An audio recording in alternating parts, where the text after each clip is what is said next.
lovely friends, this is Grace and welcome to another process video. This is going to be a single page layout, and if you've watched my previous video you know that I was trying to use that page for a challenge to create a background using scraps of pattern paper. Well, if you've watched that all the way, you know that I scrapped the idea of creating a background made of scraps for that specific one because it was just too busy. And so this layout was actually what I ended up submitting for that specific challenge. And what I did was to create a starburst using just strips of pattern paper. And you didn't see me cut this all out and kind of lay it up because that kind of takes a while. But as you can see, I've used kind of the color scheme of fall.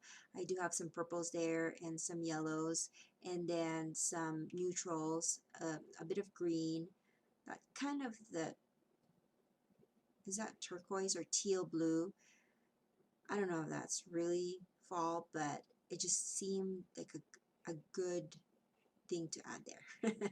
Sometimes I make layouts that I just make it just because it looks good to me, so I can't really explain it.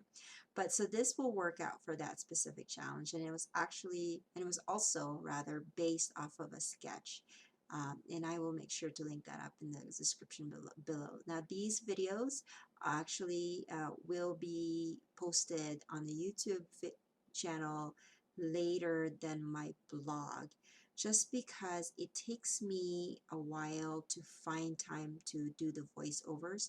So what I usually do, especially if my layout is for a challenge, I will photograph it and then just pop it on my blog so that I can submit it for the challenges, or I put it on scrapbook.com if the challenge is there. So if you're not following me on my blog yet, the link is going to be in the description below if you want to follow me there, because I usually post my layouts there before I get a chance to share it here on YouTube. So going back to the layout, as you can see, I didn't have any system as far as making sure that my starburst was perfect, because I figured that once I trimmed the edges of it, that it would look the way I had envisioned it.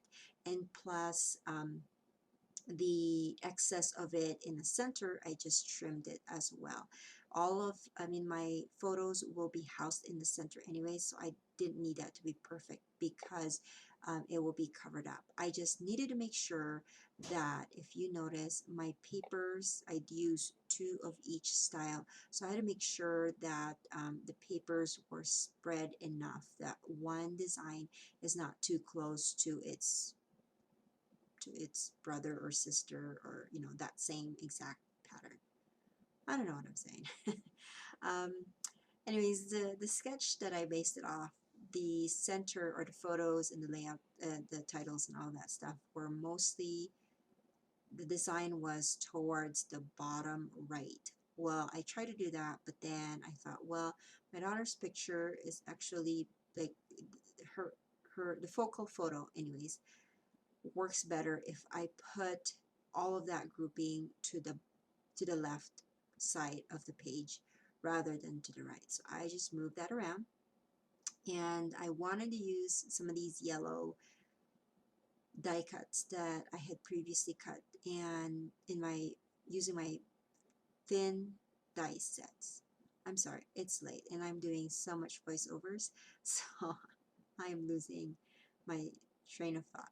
Anyways, I wanted to use the yellows because I felt like the yellow would make everything in that box to be kind of, where the eye would gravitate to first and not the busy background. And I did manage to add the yellow frame around my main photo, which is this 3x4 photo. And then I'm going to add part of my title will be the yellow die cut, the word that says Wonderland. And I wanted to use the happy, but I ended up not using it because there was just too much brightness and I didn't know where to put it. There was this 4x6 cut apart paper that says I am thankful, and I wanted to use the happy right underneath there, but it didn't make sense. I am thankful, happy, you know what I'm saying? So I just felt like, okay, I'm just gonna scrap that, and then I'm just gonna try to find a yellow something later on. I do like this Wonderland. It's very seldom that I get to have a title that has a Wonderland in it, so I thought that I would try it out just because that will work. And the title, of course, will be Pumpkin Wonderland. And these pictures are from when my daughter was in kindergarten, and they had a field trip in the pumpkin patch, and I was one of the chaperones, so I got to go and be with her for this particular field trip, and we got to go on the bus, in the school bus, and I was actually the designated mom photographer of the class, so I was taking pictures of all of the kids during this time, which I didn't mind. So uh, the fun thing about this page was I was trying to use it for another challenge that had summer theme. It says to use summer items. And as you can tell already with what I've told you about this page, this is not a summer theme page. However, I realized that if I just focus on the colors of the stickers rather than what the theme is, that it will work with my page. And so I found the stickers from I think it's a Amy Tangerine sticker book. No, I think it's just an American Crafts sticker book, and it's a summer line. And they had these arrows that had yellows that matched the yellows that I have in my page. And so that's what I added there. And then it also has a hashtag hello and a hashtag today, which was also fun. And then these stickers are from GCD Studios. They're no longer a company that still makes products, but I have a lot of their stuff, and so I'm still using them here. And I'm just adding bits and pieces here and there. Those journaling blocks that I am adding will be the place where I handwrite my journaling. So the pumpkin is a corrugated sticker or thickers from American Crafts, and that brings the orange of the theme of the season of this page. And then I'm just adding a few more tidbits here. I am going to add some wood leaves from Creative Embellishments, and that would tie in a few more of the theme of the season where these photos were taken. So if you haven't watched my videos before, you know that I love event photos, but I rarely have very themed products, and I like it that way. I don't hoard a lot of Halloween and fall and Valentine's that I know that I will not be able to use.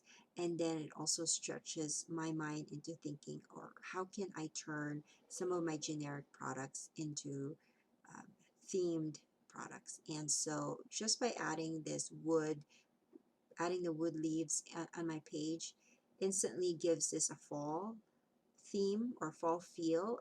But then again, I didn't like blaster this page with a bunch of fall colors and super themed products.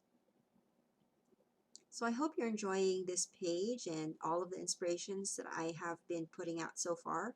I'm all about sharing here on YouTube. I believe that all of us have creativity within us, and we just share what we know, and that's what I've been doing here since I started this YouTube channel. So thank you so much for watching.